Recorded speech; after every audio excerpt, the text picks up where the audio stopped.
My name's Carl Teichman. I'm Director of Government and Community Relations with Illinois Wesleyan. Illinois Wesleyan, along with the museum, puts on the Lunch and Learn programs. And today I think we have a real interesting one dealing with 5G. Some of you may have noticed throughout the community these odd little blunted poles that are popping up all over the community. And these are 5G poles that are going up. And Jamie's here to kind of give us a brief or a kind of a condensed discussion of what 5G means and its impact on our community, not just now, but well into the future. Our speaker today is Jamie Mathy. Some of you may know Jamie, but he's a local tech entrepreneur and also owner of Red Raccoon Games, and on his in his free time, he also serves on the Bloomington City Council. So, Jamie, with that as a short introduction, I'll turn it over to you to kind of enlighten us on 5G and its impact on the community. Thanks, Carl. Appreciate that. Yeah, like Carl said, Jamie Mathy. I actually am a transplant to Bloomington. I'm one of the many people whose story involves coming to Bloomington-Normal to go to ISU and never getting around to moving away. Went to school for computers and technologies, got my first real computer technology at Dave's World, the internet service provider, if you remember them. Yeah. And then, worked for a number of computer companies, including starting my own with another group of guys called Mavidea Technology Group, where I served as Chief Technology Officer. And now I've been on the City Council for 4 years, and I'm kind of the tech nerd of the City Council members. Everybody has their specialty. And so 5G is something that we've been talking about, the impacts on City Council for a while, which we'll get to in the presentation. So I guess I've got a slide deck and I've got a bunch of slides. I'm going to run through a lot of them pretty fast, and then I'll take questions at the end. Okay, sound good? Let me get the screen sharing started here.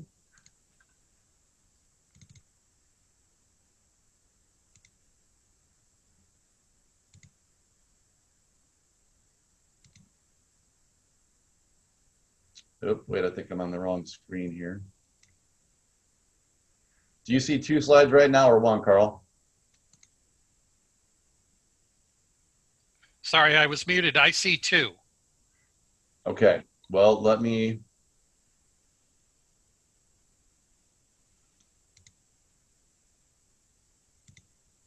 There we go. All right, here we go. So 5G and Bloomington-Normal. Okay, so just to get it out of the way right off the bat, 5G does not spread COVID-19 or make people sick. So this is a question I have gotten a lot this year. It's 5G and radio signals are one of those things that you don't want to be standing directly next to one of those massive antennas 100 feet up in the air. But down low where we all live, doesn't matter. Nothing's ever been proven that radio signals like 5G make people sick. So we'll get that out of the way right off the bat. So I wanted to talk today a little bit about the hype or the reality of 5G, because there's a lot of hype going on. It seems like every email I get has somebody trying to sell me something about 5G. All the major carriers, iPhone, of course, the new Samsung phones, everybody is talking about 5G. And so we want to do a quick presentation, talk about does 5G matter to you in your life today, and will it matter in the future? Starting off, we'll just say, what is 5G? It literally means the 5th generation of wireless technology. And the big promise of 5G is ultra high-speed internet to our mobile devices and things of that nature. I'll give you a slide here just to talk about the evolution of cell phones. If any of you from the 80s remember the 1G phones, they were huge. My dad was an over-the-road truck driver when I was a kid, and he had this massive bag phone that he used to take in the semi with him, and that was kind of the 1G phones. And then we moved along, 2G, 3G. 3Gs, now we started getting to the point where we can do some video and stuff on there. The iPhone was actually not introduced until 2007. It seems like everything has changed since then, but it was only 2007 when the first iPhones came out. And that's when we started the evolution into 4G technology. And that's where our modern day smartphones, most of us are right now. So we've known that smartphones have continued to get better, bigger and brighter screens and more awesome things that you can do on your smartphones. And we've been using 4G technology for about the last 12 years. Now here we are in 2020 and 5G is starting to roll out. We do have some 5G poles in Bloomington. Last I counted, it was somewhere, it was still less than 20. The promise of 5G is really some pretty incredible speeds. So we talk about speed a lot, and you see in that middle section there, where we are going to see between 10 to 100 times faster internet speeds, which will make a whole broad swath of things available and possible. But also, you may not realize that a significant amount of the battery power of your smartphone goes to just for the antenna receiving the signals. So 5G is actually up to 100 times more energy efficient, which will mean our batteries will last longer, because just the antennas won't drain the power. And then also the 5 to 10x latency reduction down there at the bottom. Latency is the delay. And in a world of COVID, where everything we do has been over Zoom or other streaming technologies, you have probably experienced when somebody seems to glitch out for just a couple seconds, and and then they snap back into frame. We've all seen it, even with watching Netflix on our TVs and stuff of that nature. Latency can have a huge effect on our viewing, but some of the applications of 5G we're talking about, latency can actually mean, possibly the difference between life and death. So let's look at some of the things that you can do with 5G. And one of the ones that I think is actually the most interesting is the introduction of, or not the introduction, but the evolution of telemedicine. We already have telemedicine that's in place right now. I used to do computer work for a lot of doctors' offices, and they're sending x-rays back and forth and doing electronic medical records. There was a place in Meyer that you could go and get a checkup, and it was like a quick service place. And what it was is you would actually sit in a room and have a remote video call to a doctor that, the doctor that I talked to one time was located in Peoria. That's kind of telemedicine, but 5G is going to enhance that and take it to the next level, to the point where doctors are going to be able to do remote monitoring and treatment of patients and diagnosis of patients and stuff, as well as a lot of medical schools are practicing right now and doing research in doing virtual surgery. Now, this might seem like it's a little bit ridiculous and science fiction-like, but if you think about how many parts of rural America don't have surgeons on staff that they need, especially specialty surgeons, right? In this image right here, we're looking at a doctor who's using virtual reality glasses to look at the brain. Or if you think about in other, and that's just America, what about in other countries where they just don't have doctors, right? If we can set up medical locations where there's a couple of nurses and then the doctor can do everything remotely, we can literally change the course of lives for people all over the world. Moving off of that, and this was actually the first question we had from Neil, is 5G and cars are going to be really important, right? We're moving towards self-driving cars. It's something that Tesla has talked about a lot. All the major car companies are talking about it, including right here in our community. Rivian is talking about that their trucks will eventually be autonomous vehicles as well. And 5G is going to be critical to that evolution, because cars are basically going to become their own 5G antennas, and they're going to use that to talk to other vehicles around them as you're driving down the road. Vehicles are going to be able to broadcast ahead and behind them to know what obstacles are coming up in the road, traffic signals, if there's an accident. So part of this is going to be vehicle-to-vehicle communication. There's going to be another component of this that's going to be vehicle-to-infrastructure communication as well. And it's something that we've been talking about in the city of Bloomington of, what do we need to prepare for in the future, where there's going to have to be antennas installed at every streetlight to communicate as part of this vehicle to infrastructure solution. So we're putting empty conduit in the ground right now whenever we do any sort of road construction, to be able to put fiber optic cables in those at a future date once we know what the evolution of that technology looks like. Something State Farm is planning for as well, of how do vehicles move in an autonomous world as they go along. Other uses of is going to be augmented reality, and there's so many possibilities for augmented reality. So of course, shopping is one. A lot of major manufacturers are very excited to see what the possibilities are to direct you to shopping and restaurants, and what's the new special, what's the soup of the day, things of that nature. Video games, there's so many applications. I could do an entire 20-minute presentation on just how augmented reality is going to change the world of video games. But something that's gotten really important this year is augmented reality for sports viewing. We know that all of our major sports in America this year haven't been having fans at the stadiums, and a lot of them have been broadcasting from the seats. So you see screens around the edges of the court where it's people's faces as they're logged in and watching their favorite sports. I had season tickets for the Bears for a long time, but I eventually gave them up because it became such a hassle to drive to Chicago to watch the game and drive back. Watching a simple football game took an entire day. But what if you can buy a seat so that it looks like you're sitting on the 50-yard line, and you can do that from the comfort of your home? Or what if you can't make it to a grandkids soccer game in California, but your son or daughter can use their phone and create an augmented reality experience for you, so you can watch the entire soccer game just like you were sitting there. Lots of possibilities there. I found this one really interesting as well. This is called a mixed reality, where you can actually take an augmented reality, like a broadcast, and set it on something. And mixed reality is used a lot. This application for boxing coming up. There's also some applications as well for architecture. I've seen a bunch of places where they design buildings and cityscapes and stuff, and what a building looks like by manipulating the architecture around it. Shipping is something that I am becoming more and more familiar with as my store. We bring in products and goods from all over the world, and this year shipping has been very disrupted because of COVID-19.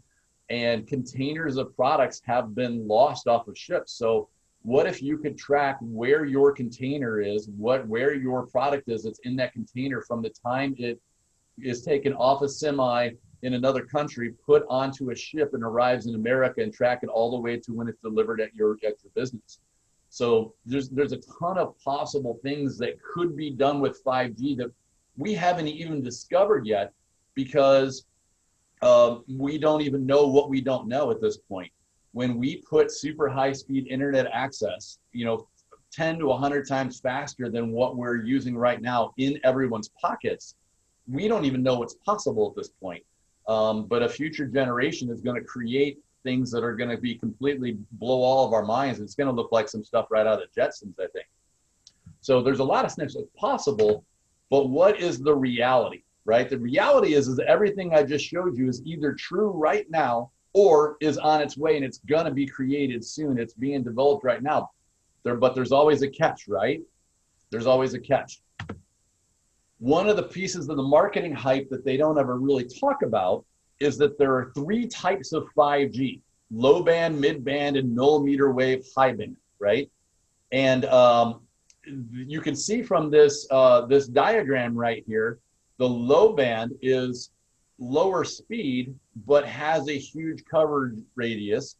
Mid band is exactly what it sounds like. It's a medium speed with medium coverage. And then the super high band, when you see these commercials and they're talking about, 1,000 megabits per second in your pocket, yes, but the range of those antennas is really low. So this is just another diagram to show you what we're talking about. We talk about these radio frequencies. You can see the 5G low band is way over here on the left-hand side, is this little bitty sliver of red over there.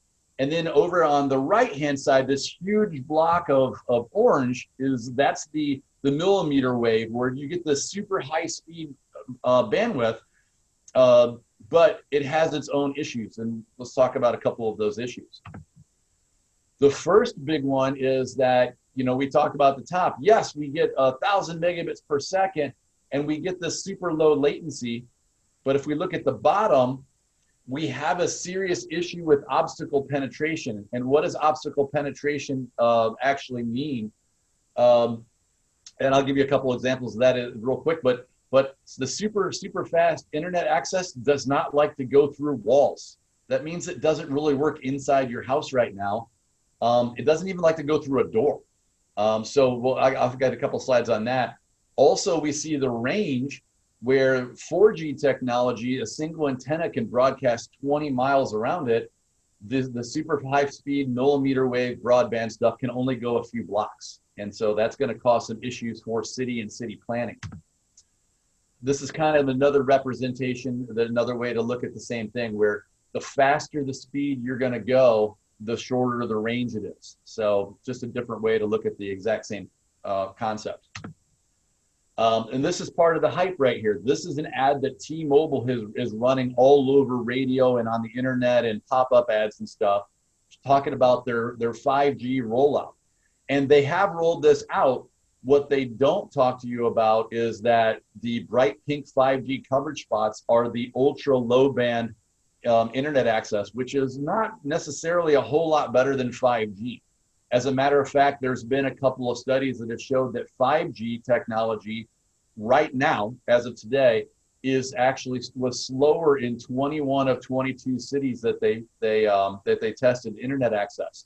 5G was slower than 4G in 21 of 22 cities. And this is a map right here that shows Verizon's rollout of 5G in Chicago. So whereas T-Mobile is doing the ultra low band, where it's a little bit faster, but they get these massive parts of America that are covered. You can see here that the 5G rollout, and for Verizon, they're using that really that millimeter wave band where it's the super high speed stuff, but the dark red parts are all they can cover. So in some areas, they're only getting coverage of 1 or 2, 3 blocks at a time. And for the most part, like I said, it only works outside. This is a slide that talks about the penetration of walls, right?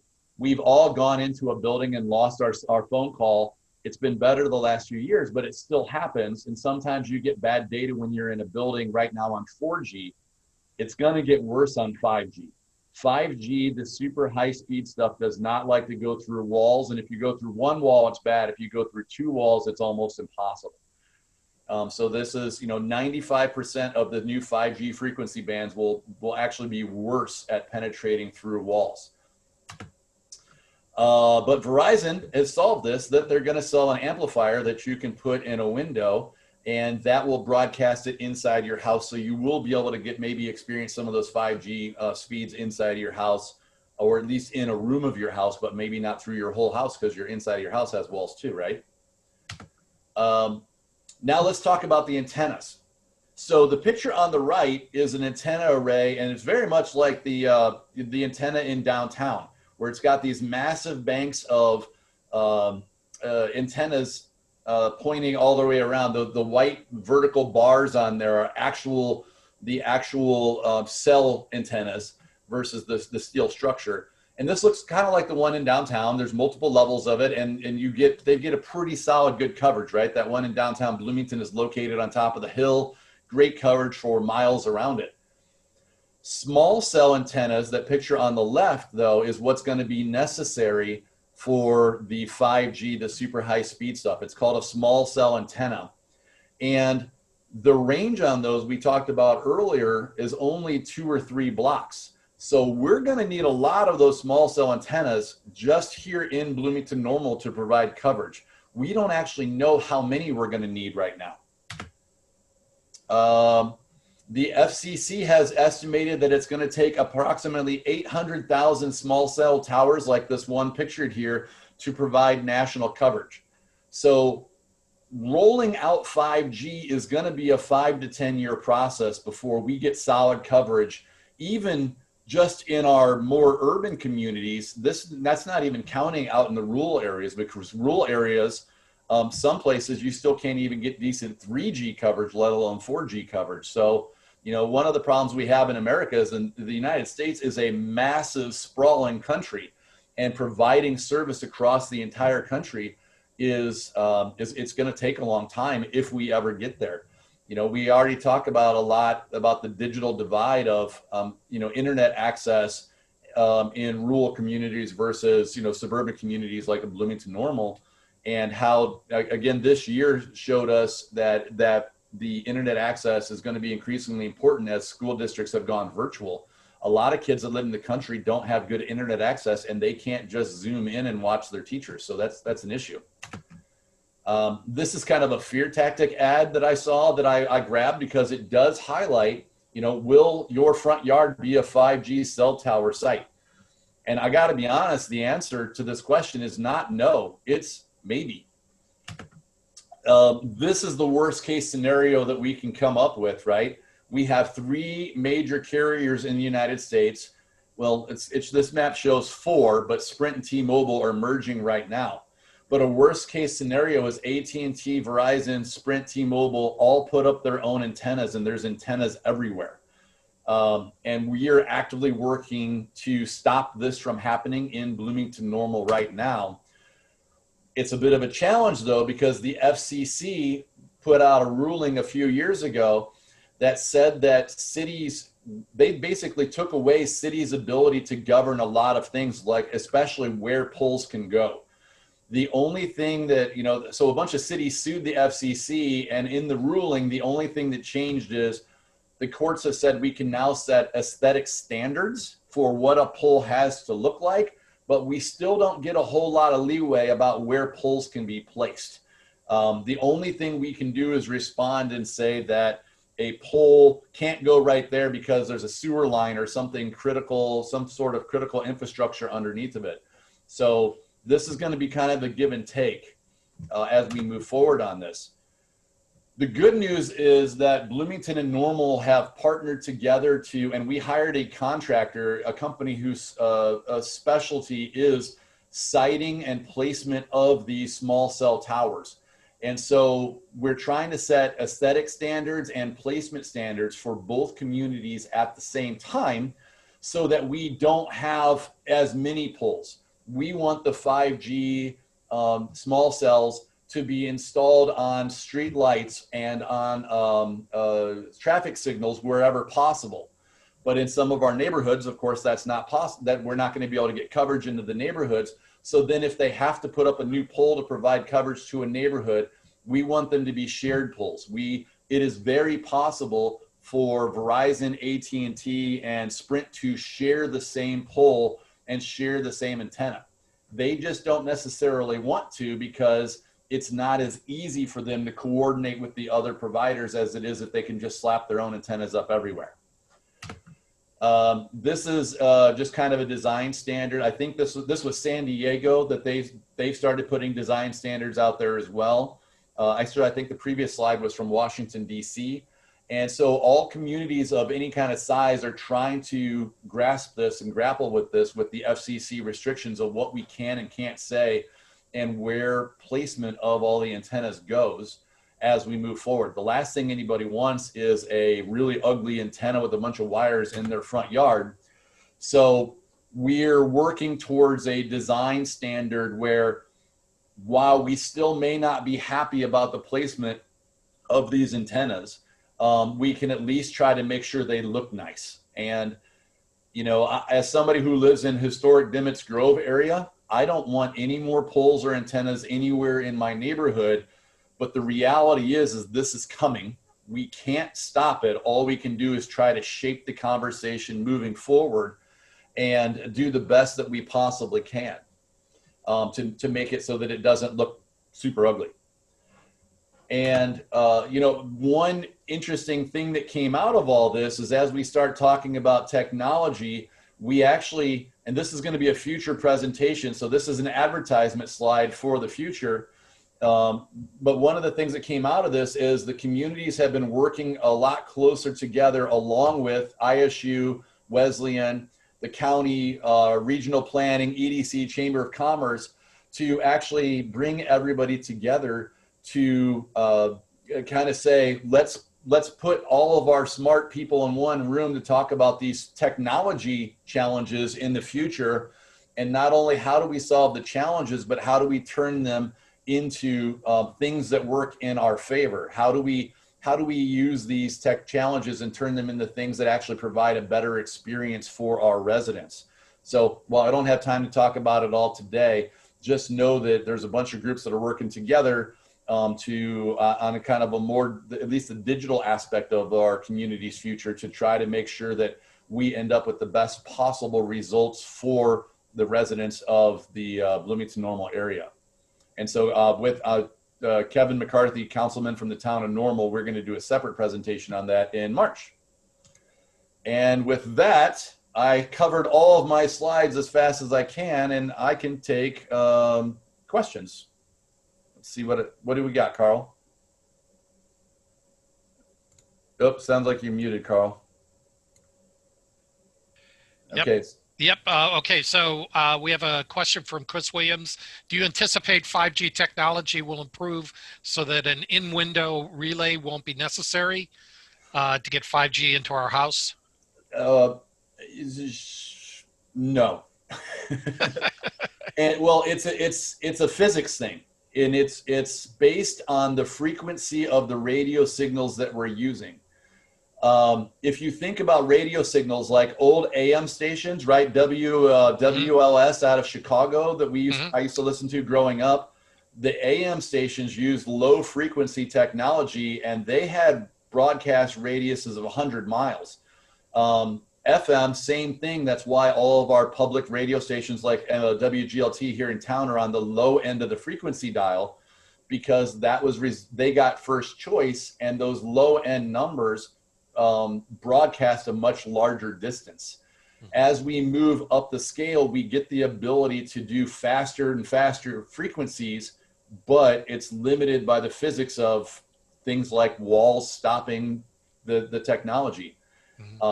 There's already planning going on for what 6G is going to look like. And, 6G, I know this is one of the things that they're talking about, but I haven't really seen any, kind of stuff like that. We're probably still at least 10 years from anybody announcing 6G and wanting to move forward from there. Okay. Kelby asks, can antennas be placed on top of stop sign posts legally? For example, can we force companies to provide new stop sign posts for the city, reducing our costs so that they support both the stop sign and the street signs plus their antennas, as opposed to putting them on telephone poles? Yes. The answer to that is yes. And that's part of what we're hoping to get back from the contractors that we hired to get this diagram of what those design standards look like. So it would be more of a combined pole at that point.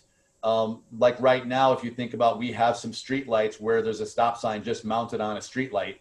And so it's basically the same sort of a setup, but it might be a metal pole instead of a wooden street light style pole.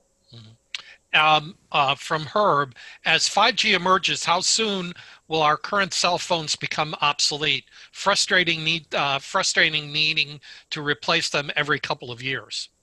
So what I've been telling my friends and family is, do not buy a new cell phone right now if you don't need to, right?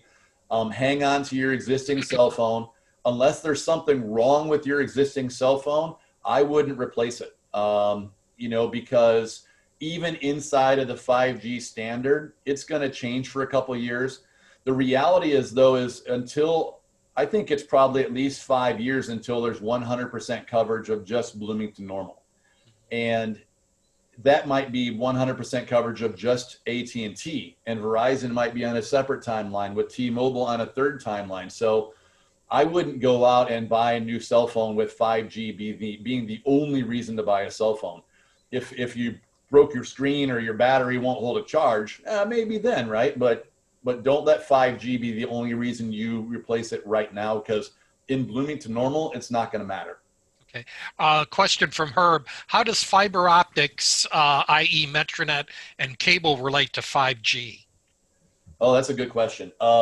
So uh, the poles are always going to need a way to communicate with each other, right? And the best way for the poles to communicate with each other is going to be on fiber optics. And so over the last few years, you've seen there's been a ton of fiber optics brought into the area. Metronet provides 5G or fiber optic internet access and phone access to people's houses directly. So that's kind of a toss up on that one. I know some people who have high speed access at home and then they run their computers and their all their stuff inside the house off wireless for their house, Netflix and Fire Sticks and Roku boxes and everything of that nature. They run it all off of their house, and that works perfectly fine. Or you could use Comcast cable to do the exact same thing. I know other people, though, that only have their phone, and if they want internet access, maybe they tether their laptop to their phone. So, I have a phone and, internet access at home right now. I'm paying 2 bills. Maybe there's a future where we only pay 1 bill. Okay. Derek has a question. You mentioned laying conduit in roads to prepare for 5G. What cost-saving measures are being considered in the design of these 5G poles so that taxpayers can save money when 6G infrastructure is being implemented in our cities and county? So again, a great question. These new poles, the big thing about them is that the majority of the ones that we're asking to be put in are hollow poles. So there's a wider base at the bottom where the base at the bottom might be 14 to 18 inches. And then it's a skinny pole going up and then there's a bloom at the top. So if you see some of the ones along Main Street, there's a couple up near campus right now of black poles randomly sitting by the side of the road. Those ones, the theory is that they could take the equipment out of the inside of it and rethread new equipment on the inside of it and reuse that pole. So that's one of the things that we're looking at right now. But without a true 6G standard, we can't plan for everything with 6G because we don't know exactly what that looks like at this point. We don't know if 6G ends up looking like a small button that's stuck on the side of every house and that's enough to broadcast around. As technology continues to get smaller and smaller, who knows what things look like in 10 years. But the conduit by the side of the road, when we're putting in conduit, that's what we're doing to save money, again, for that vehicle to infrastructure technology. Same thing. Conduit goes to a metal cabinet, switch out the metal cabinet, what's inside of it, the fiber optic should still be good and should still stay the same the entire time. Okay. Kelby had another question. Maybe I missed it, but what type of revenue does the city receive for leasing space for antennas on municipally owned poles? Is there no revenue? Is there legal limitations in terms of charging for permits? And I would follow up along with that, the question of, in the past, we've kind of let the companies like Ameren and Corn Belt put up poles and such. When does it make sense for the city to consider either buying back those poles or putting them up with the idea that they can then control them? So the first part of the question is there revenue associated with it? And the answer is yes, but not much. The FCC, as part of that ruling, when they took away municipalities, a lot of the municipal rights of what we could and could about placement and aesthetic designs and things of that nature, they also, for the most part, took all revenue off the table. Their stated goal was to make it easier for the massive nationwide rollout of the poles. And I saw a couple of articles that said that it's going to save the big telcos $1 to $2 billion a year by capping or by keeping the amount of revenue that can be generated on those poles down to a bare minimum. So we're in the middle of a possible probable presidential transition right now. And the head of the FCC's name is Ajit Pai. And a lot of people have been very unhappy with him. So it's very possible, because Ajit Pai overturned rulings from his predecessors. So it's very possible that a new head of the FCC could overturn it again. So I don't know. There are politics in play at that point. In terms of the streetlights, I could do 20 minutes on just that topic, Carl, right? I mean, I have put forth a city initiative around smart street lighting, and with the idea of converting our street poles over to LED, and to save the city money. The city of Bloomington right now pays approximately $1 million a year just for street lights. And depending on which company salesperson that you want to believe and their projections, if we switched all those poles over to LED lights, the city could save anywhere from $35,000 to $80,000 per month in electricity costs alone. If at some point, then you get all kinds of extra possibilities of providing more traditional wireless internet access on those poles, and motion sensors, and there's a plethora of stuff we can do to make it so that our public works and our emergency response folks have better connectivity that could help save lives and provide better lives for everybody. Lots of possibilities in there, but there's legal and regulatory hurdles that are going through. But that is a project that we're actually talking about and working our way through right now. And hopefully we'll have some better answers on it this winter of where we're going to go next. Okay. Right now, 4G isn't going to go away anytime soon, correct? 4G will never go, well, I won't say never. 4G will not go away for a very long time. 3G is still here, right? I mean, you can, okay. I go visit some of my family that live out in the country between, closer to the Indiana border. There's no 4G technology out there. It's cornfields and 3G. That's what you get out there right now. Mm-hmm. And so I don't think 4G is going to go away anytime soon. I think that 5G, to get it, especially out into the rural parts, as you're driving along the interstate going from here to Montana, right? There's very long stretches with no towns and no people, and 4G is probably going to be a preferred technology. Why put 5G in if there's nobody out there anyway? Right. Okay. One of our attendees wanted to have your contact information if you'd be willing to share that. Sure. The easiest way to get a hold of me is probably using my city council email address. And that's just Ward 1 with the number 1. So Ward 1 at cityblm.org. Great. That's probably the easiest way to catch me at any given point in time. Okay. So that was Ward 1 at cityblm.org. Great. Okay. And actually, Tori was able to get that up on the thread here as thanks, well. Tori. So, yep. So, any other questions for Jamie? Okay. I got a question for you, Jamie. When do you expect to get the cease and desist order from T-Mobile and MetroNet and those folks, or T-Mobile and the phone companies, AT&T, when they're trying to rush out to everybody to buy a 5G phone? You know what? They can't give me a cease and desist order as long as I'm telling only the truth, right? Yeah, so, right. Yeah. Stop the truth from coming out. And the truth is that in a few years, this is going to be awesome. And the possibilities are huge. It's just not right now. Right now, maybe if you took your phone and you went to see something downtown, like go to Grants Park or something, that Verizon map showed they had Grants Park area of Chicago covered, Millennium Park, but right now it's not, I don't think it's worth it to buy a phone just for 5G.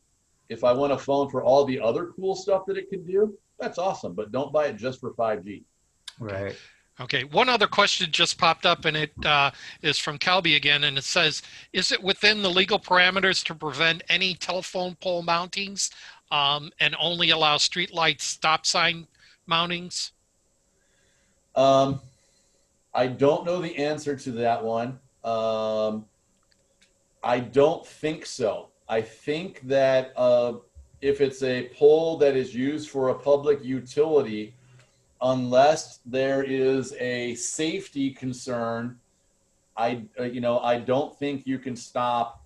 I don't think you can stop somebody from, the city can stop somebody from using it. Just like some of the fiber optic internet providers, like Metronet, are licensed Illinois utility providers. Mm-hmm. And so we have to give them access and grant them information about and let them use public easements unless there is it's almost got to be a safety concern for why not to do it. With Metronet was going to provide fiber optic internet to like the southwest part of Bloomington, the South Hill area. The South Hill area, there are no ground easements because it was developed way before somebody had the idea that we should set aside portions of ground to put utilities in. So they were going to run the fiber onto the telephone poles in the South Hill area, but some of the poles were so old that the pole couldn't handle the additional weight, which causes a safety concern, if that all made sense, right? Yeah. It's only a safety concern that can stop that. Okay.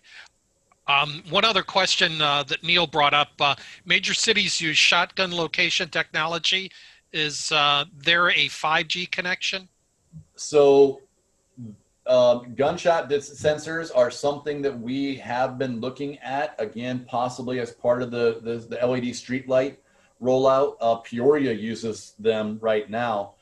And the way that they work is you have sensors on strategically located poles, and the amount of time it takes sound to reach each pole allows you to triangulate in a probable location of where a gunshot occurred. Peoria ties that information in directly into their police dispatching system. So a lot of times the police will know a gunshot occurred at the corner of X and X before they even get a 911 phone call that somebody's had time. Right. And it's not perfect technology. And right now it's still kind of expensive technology, but it is something that is a possibility, at least to plan for a future where if the price comes down, that might be something that we could look at doing in Bloomington-Normal as well. Well, okay. At least in Bloomington, I can't speak for Normal, I guess. Okay. And then just to revisit the question Neil had at the beginning, just to see if you had any other thoughts. It has to do with autonomous driving requires continuous uploaded data. Is autonomous driving a component of 5G? Anything else to add? But no, yeah, I covered it a little bit in the presentation, but autonomous driving is, it's just another use of 5G. It's another thing where you've got high speed, low latency access. And that's one of those scenarios where latency becomes important. That millisecond differences between when you get information about hit the brakes because there's an accident that just happened, milliseconds can make a difference. So, 5G is certainly part of the equation along with other technologies in the autonomous vehicle experience and what it looks like going forward. Okay. Right now our autonomous vehicles, we don't have a whole lot of them where, it's fully autonomous, because of various technology concerns, but we're seeing more and more tech introduced in the vehicle, like cars that park themselves or cruise control sensors that automatically slow the car down. That's like level 1 technology.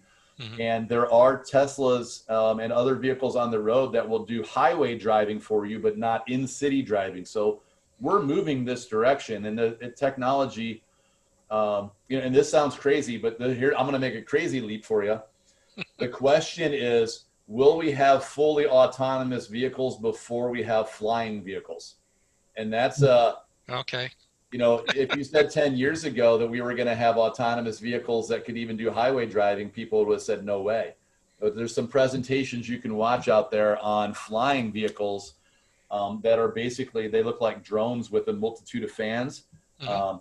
That's a pretty interesting possibility, Great. you know? Mhm. It is. Well, So Jamie, well, I got one more question here. all right, Jeff. Yeah. I've been hearing a lot about in China where they're doing a lot of surveillance, of course, and they're using facial recognition. Uh, do we stand to benefit from 5G here if we go into that area of facial recognition, say in policing and that kind of thing? And do you see any pushback? So yeah, there's a fine line in there, right? You know, where does it go from protecting citizens to monitoring citizens? Where is that line in there? You know, one of the things that I did is I helped found the Bloomington Technology Commission, and right now the Technology Commission is dealing with citizen privacy, right? What do you, as a citizen of Bloomington, have the right to expect for in terms of us protecting your privacy? And the privacy is going to be a huge topic for the next 10 and 15 years in the entire United States. So I think that, you know, everybody has the right to be forgotten. You know, and I think that everybody should be able to have the right to privacy inside of your homes. But then when you're in a public space like an arena or in an airport or something like that, then that's where the waters get gray and there's differing dissents and different opinions on that. You know, but there could be some good use of facial recognition technology to help folks that maybe as they're starting to get forgetful. You know, Google Glasses had a thing out 2 or 3 or 4 years ago that I'd see Jeff's picture and it would pop up like, that's Jeff, he works at the museum, here's his email address, you know, things of that nature, those kind of memory prompts.